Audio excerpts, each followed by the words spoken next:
Maybach music. Can anybody out there hear me? Hear me? 'Cause I just wanna... What is good, y'all? Sean SmooveGotGame back again there with yet another gaming video here, man. We are back with the Saints rebuild. Now today, you can see here on the screen, we are battling back, trying to get into the playoff picture at 7-6. About to face off against the 6-7 Jets with the game against the Cardinals right after another playoff team that they're currently the 6th seed. You see 3 teams from our division are all in the playoffs right now. Carolina, Tampa Bay, and Atlanta. If we want to make a run at the playoffs, it comes with beating Atlanta first. So we basically got to win. If we don't win, we out. We got one more divisional game left against Tampa Bay at the very end of the season, which could very well decide whether we get in or not. But we need a winning streak to go ahead and build off here. We beat Atlanta last time out, 19-16, came down to the very end, and we were able to squeak out a dub. And with the season beginning to wind down, we got to find ways to beat teams. We honestly should be better than what we are. If you ask me, we are the #2 ranked defense with 88 overall offense, which means it should be significantly better, and only mid-tier offensive prowess is what we're getting right now. I don't know why that's happening. I don't know what fix we need to do to fix it. Hopefully the Saints playbook being integrated in will help fix that. You saw it last time with Atlanta. So we're going to jump into this Jets game, get into the fourth quarter, and see if we can hold down a dub, get a dub, and then jump into that game against the #6 seeded currently Arizona Cardinals. Playoff run is in full effect. Let's get it. Here we are into the game finally, and we're going, like I said, quarter by quarter to see if we can go ahead and squeeze out another dub here. We're looking for a good offensive performance as well as the defense to continue to do what is done most of the season, which is be, like I said beforehand, the #2 ranked defense. So we got to look to squeeze out wins, and this is not looking good already, as we've only seen field goals through the first 3 quarters, going into halftime down 17-9. The Jets team isn't good. Like, they were 6-7, and today they look like a powerhouse. So now going down 12-24 with Rock, I mean, are we able to do anything here? Are they making it interesting for me to have to go in? Okay, we got the ball back off of a penalty. Let's see if they, okay, big pass play down the field to Traquan Smith, Deontay Harris, and okay, the pass plays keep coming. There we go. Now we're seeing some offense, and the interception by David Welber ruins that quickly.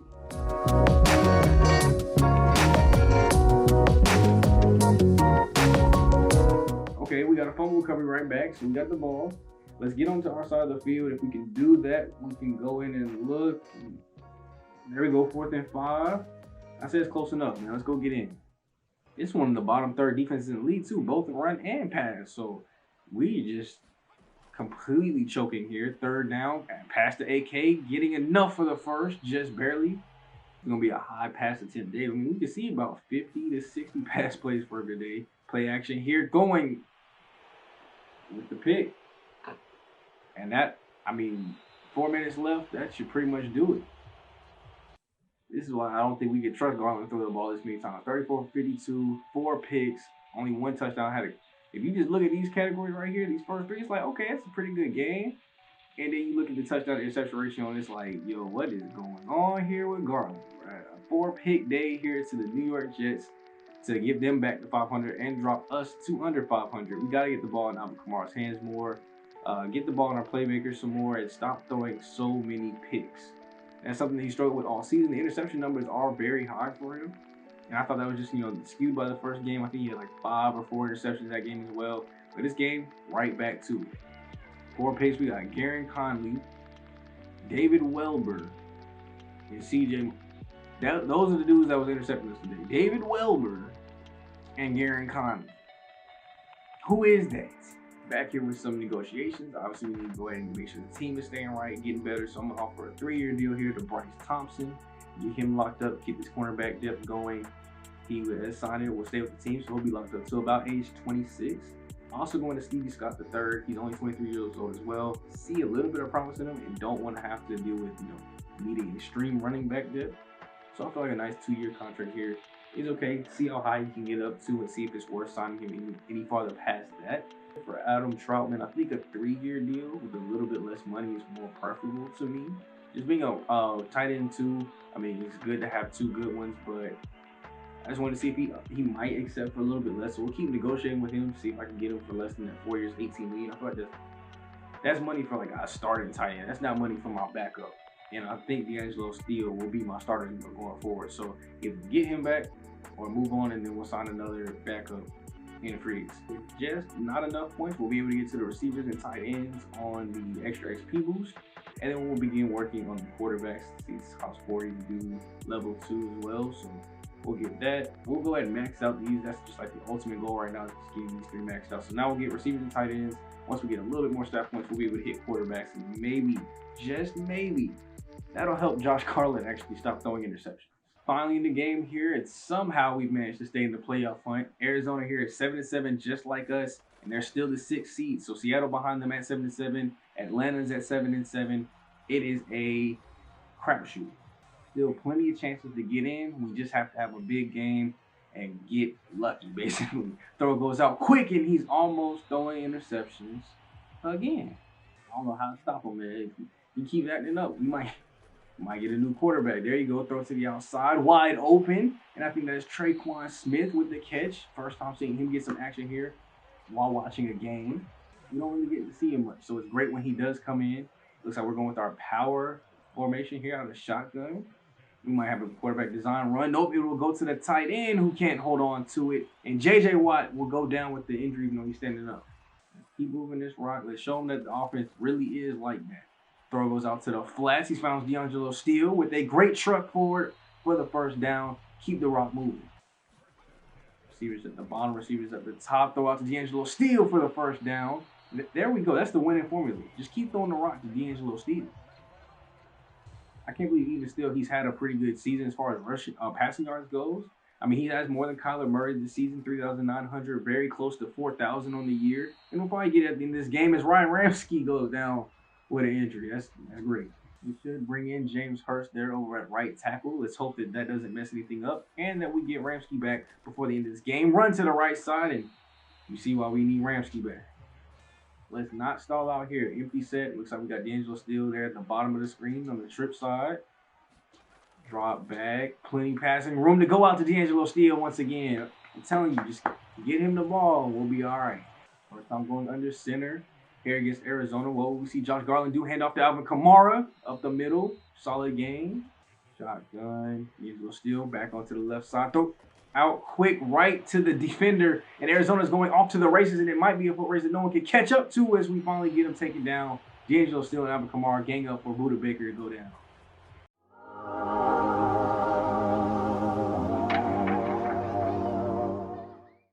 Just when things were looking good on offense, slant route throwing way too quickly. We probably did that off of like judgment, just off of timing, because the defender stood right there, right in the way the whole time. Read option here by Kyler Murray is locked up as Marcus Williams fills the gap. Hopkins, only receiver out, at least on the top of the screen. Another read option here, and it's locked up.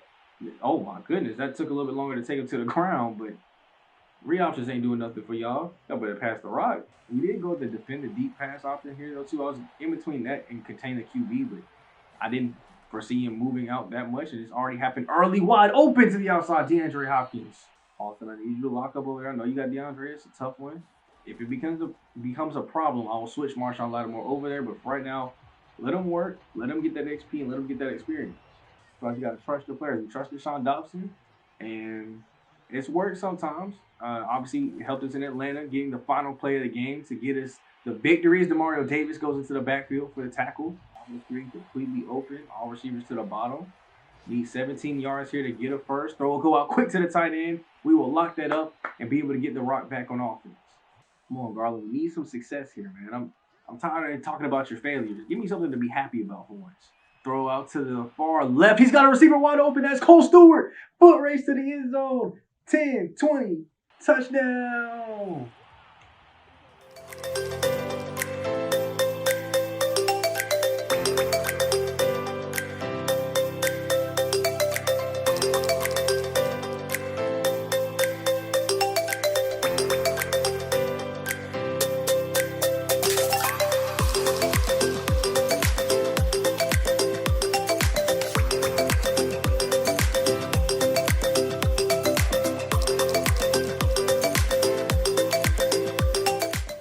Great job there from the offense. I was just talking about, give me something to be proud of, and he throws an absolute dime to Cole Stewart right on the money to get us that long touchdown. Now it's up to the defense to go back out and continue to do what they were doing. If we can, go ahead and lock up the QB containers without even having to focus in on that, that'll be great. Because like I said, we're worried about the deep pass plays.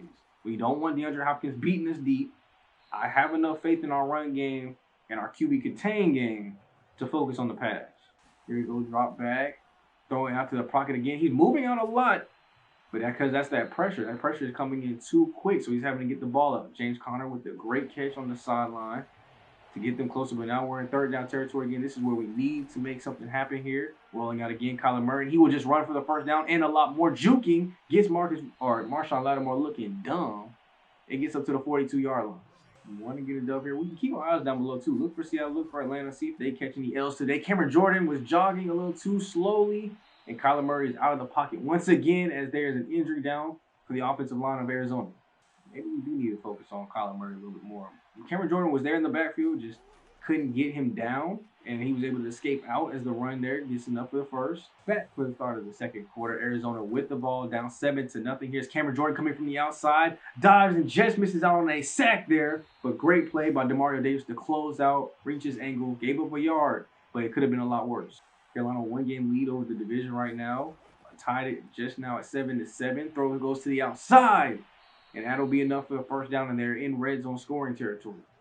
Empty set here. Looks like all receivers over there. They tried to do what looked like a QB draws. We had I think 4 or 5 receivers up there at the top of the screen, and that was completely locked up. I remember we were in Arizona's playbook too to start the season.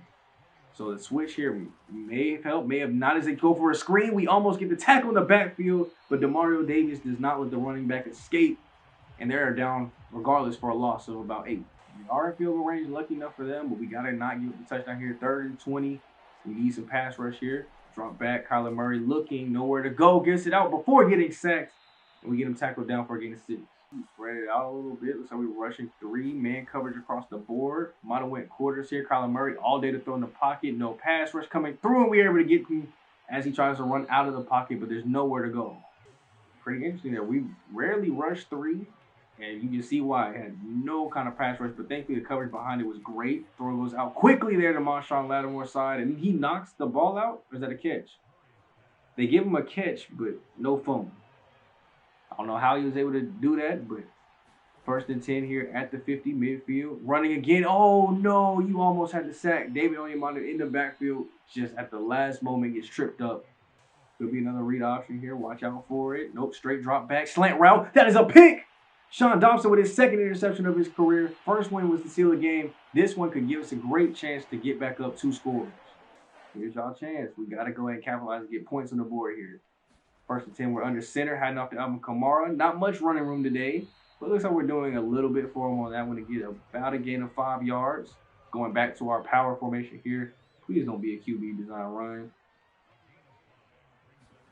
There you go. Hand off to Alvin Kamara again. Let him eat. Let him eat. We ain't running enough. That's why it ain't opened up just yet. We ain't running enough. Give the ball back to Alvin Kamara. Oh, you want to pass again? Right, give it to him right now. Pass it to him. Okay, wide open Cole Stewart. I don't know where the middle of their field was, but I'll take it for a nice big gain there. Had crazy amount of options. Alvin Kamara was open. MT was open. Cole Stewart was the deepest route open, so I'm glad he went for that one. Throw over the top one-on-one coverage, and you try to trust there. I see Deontay Harris getting one-on-one matchups, but he did not have the position. He probably should have went to the left side of the field. In field goal range, but we want to go get a touchdown here. 2nd and 10, throw out quick, and he's got D'Angelo Steele once again. He got quiet for a little bit, but let's feed that man some more. Fresh out the 2-minute warning. MT in the slot. 2nd and 8 here with a chance to score at the 11. 4-man pressure, nobody open. Michael Thomas. First pass play out of the 2-minute warning, and we're back up 2 scores.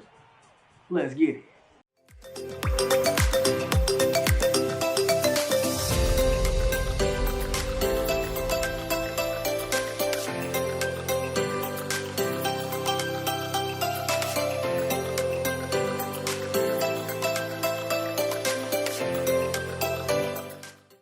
Let's hold them. We are up 14-3. Let's make that the halftime score here. Defense blitzing a little bit, and it's almost picked off. Marcus Williams just barely got his paw on it to avoid a deep pass play down the field.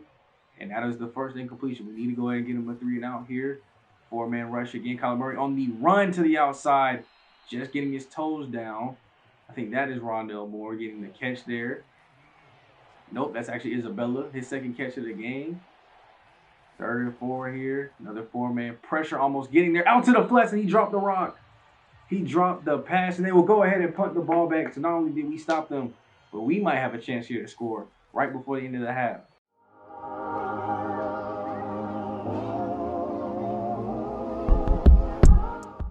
Let's get to work here, man. We got what's that, like 76 yards to go down the field and go get a touchdown. That's D'Angelo Steele with a great catch, and he breaks to the outside. Full race to the end zone. He ain't that fast, but he's a tight end though, so it's all right. Getting me to the 26-yard line. I did not see that coming. He was stumbling coming out of the block or out of his route. Was able to get his fingertips on it and stumble his way all the way up the field untouched. Great block by the receiver there, and already over 100 yards in the first half.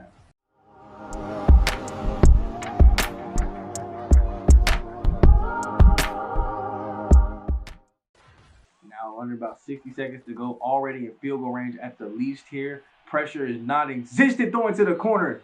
Deontay Harris gets his feet down and gets out of bounds. We get to save our timeout. 56 seconds left. His first catch of the game, about 2nd or 3rd target. Finally able to see him come alive a little bit here, but 12 yards away from pay dirt. Down by the bottom of the screen by himself. Dropping back, 4-man pressure, almost getting it to the corner. Michael Thomas is too clutch.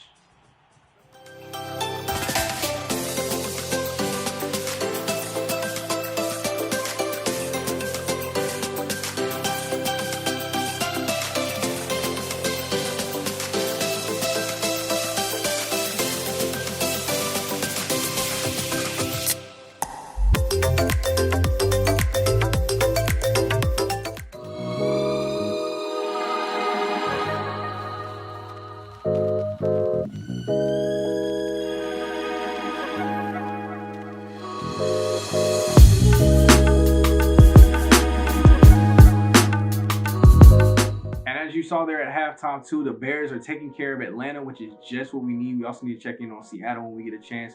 But I wanted to go ahead and come up here to the booth, see if we can go ahead and get through some of this 3rd quarter, doing hopefully more of the same as we go in 21-3. Big body sack there from rookie Reggie Holt, and let's get this offense back moving and doing what they used to. Oh my gosh, 82-yard rush file, come on.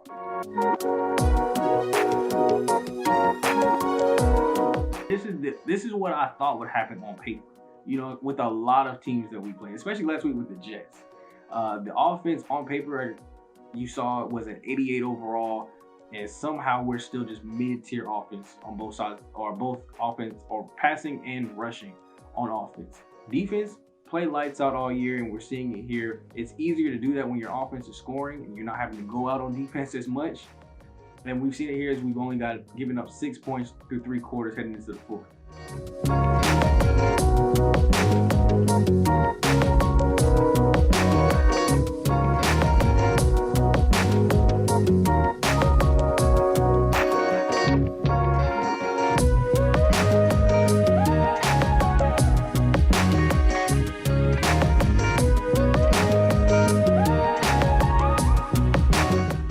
Getting in on the touchdown action there as we go up 35-6, and I'd say this ball game is just about done unless they can do something on their end to make it a little bit more exciting.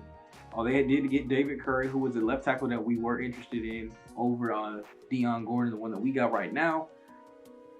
You can say whichever one's done better, but I've been happy with what he's been able to do at the left tackle spot for as young as he is and his low overall. I'm pretty sure we haven't seen much pressure come off that left side, if any.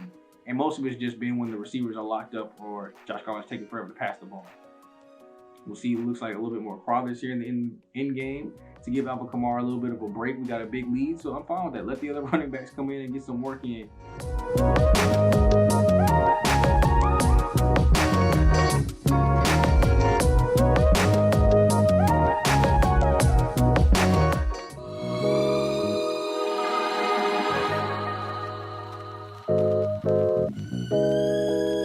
Finally seeing a dub worthy of excitement here. 35-6 against Arizona, and it was complete domination. More of what I needed to see. This is what we were doing early in the season. 298, 3 touchdowns here, and an interception for Josh Garland, and we didn't let Kyler Murray run all over us. Only 50 rushes, 12 attempts. We held him in without even having to focus on QB contain. Alvin Kamara almost 200 yards on the ground here for the touchdown for him. and Lamar Crothers. They're late at the very end of the game. Most of our receivers got their work done in the first half. D'Angelo still had 101 by halftime. I got to think Cole Stewart had his 109 by halftime as well with that long catch that he had for the big body touchdown there. 1 touchdown for him. MT, both his catches were touchdowns, 23 yards there. Both corner routes, I think, corner and out routes going towards the end zone. As you see David Curry gave up a sack. Glad we didn't draft you. Look at this. Deion Gordon didn't give us no sacks though. That's all I'm going to say. And the defense did what they needed to, really showed out like a number 2 defense today. And it gets easier to play number 2 defense when your offense is beasting and feasting like they were today. With the dub there, we move up to 3rd place finally as we saw that Atlanta was losing to Chicago in the game. They actually ended up losing overall, so 7-8. We're 8-7, and does that put us in the playoff picture? Also beating Arizona, so that's 2 teams below us now, and it doesn't. Seattle must be 8-7 as well, and the football team is now in position at number 7. Carolina's worked their way to the 1 seed, so even if we do make the playoffs, we'll probably end up having to play Carolina again, which y'all know we don't do very well against divisional opponents in the postseason. But now these last 2 games become very, very crucial because Washington is our only other option to get in the playoffs, and then we got to beat Tampa Bay to stay in that area. So both these last 2 games are must-win games, must-watch games. Maybe even might develop some full games for both of them. Y'all gotta let me know down below what y'all want to see. If I don't hear anything, we'll probably just do a full game for both of them. You see Carolina's clinched the playoff spot at 11th floor. Chiefs are 11-4, clinched the division. Same with the 49ers and the Patriots. If we just go to the NFC side, how many teams are in this wild card? So we got division. Wild card number 1. We should be in the wild card because we're listed number 2 over Seattle and the football team. But in the playoff picture, they're both listed above us. Let's see if we can figure out why. I don't think we've played Seattle division. It would go to conference play, I think, next. That's why. We're 5-5 in the conference. Seattle 6-4, and then the football team 6-5. So that is why we're at least a little bit behind. Our play in conference is a little bit less than theirs. So we got to get this dub here against the football team, and then maybe we'll be in, but you never know. The Eagles are still right there. What are they in conference? At 8-7 as well. If they were to win, they are 6-4, which would put us 6-5. I mean, if Seattle loses, could put us in playoff picture. I don't know. The playoff picture is so confusing, bro. Like, it should at least, like, you go on ESPN and it tells you why somebody has a specific ranking above you. So first of all, my ranking should be below the teams that I'm below. And then it should tell me why they got the tiebreaker over me and explain it a little bit more. But I know Madden ain't that in depth, so I'll cut them some slack. As we look in here to the tree, you see I got 4, 8, 12 total talents. My offensive coach got 7 and 6. Defense coach 3 and 5. And then 1 talent coach for my personal trainer, or not personal trainer, player personnel. So like the scouting and all that stuff. He's got 1 trade over there. Going back to ours though, we see we got 46, which is just enough to go ahead and get the last upgrade we were trying to get, which is the QB XP boost by 10%. And now we can go ahead and start getting the level 2s to all those. This will just make every player on the team a scheme fit, which will give them the scheme fit bonus, but that's 50. And then after that, slow rating possessions and reveal hidden depth trait for 1 player once per season. I don't really care about that. And slow rating regression for 1 season for 1 position can maybe come in some effect, maybe. I don't really know if I care about that either, so we might focus on this and getting all these to level 2s. We'll take a quick look at the stats before we get out of here. With 2 games left, Josh Garland is at 4,205 yards, 21 touchdowns, 21 interceptions, so he's managed to 50-50, that touchdown to interception ratio, which I think this will be a career high in yardage already by over 300, and we still got a bunch of games to go. He's thrown for less passes, but completed more, been sacked less, and actually trying to get the ball down the field. You see it's an 80-yard long pass here, better completion percentage. This year has definitely been better for him, except for the interceptions, obviously, which have gone up, and the touchdowns that have gone down. So that's why I'm saying, like, he's inconsistent. You can't really tell if he's better or worse than his rookie season. I guess we'll take the more yards, but I'd like to see more touchdowns as well. Alvin Kamara eclipsed over 1,000 yards with the last game that he had, 12 touchdowns there. And then receiving wise, Deontay Harris already over 1,000. Michael Thomas will get it. And I feel like Cole Stewart can get it too as well. With 2 games left, he only needs 95 yards. So we could have 3 receivers all over 1,000. 8, 6, 5 touchdowns between the 3 of them. And D'Angelo still has risen up, 520 receiving yards for him as well, 2 touchdowns. I think he'll probably plateau around the 600 mark though, with only 2 games left in the season. Another thing I want to check on is how much sacks Deion Gordon is giving up here. It looks like 13 last year with 2 games left. He's already given up 10 this year, so he's, I guess you could say, kind of on maybe on pace to break that, which is kind of absurd to me. I didn't think he was giving up that many sacks this year, but it looks like he might end up giving more sacks than his rookie season. KJ Wright leading us in tackles here. Looks like Marshawn Lattimore leading us in interceptions. I saw him with 5. Is that true? Let's get the 5 interceptions. Malcolm Jenkins with 3. And then our sack leaders for the season, Cameron Jordan with 8, but Marcus Davenport has 15. I haven't even noticed how many sacks this man has got. 6.5 for Onyemata, and then rookie Reggie Holt only 3.5 here, 7 tackles for loss. So not a bad rookie season at all. As you can see, some of the league leaders over here, the top 3, Josh Garland is top 3 in passing yards, way far behind Cam Newton and Patrick Mahomes. And both of them dudes at 4,600. Probably will both eclipse over 5,000. But Patrick Mahomes 41 touchdowns.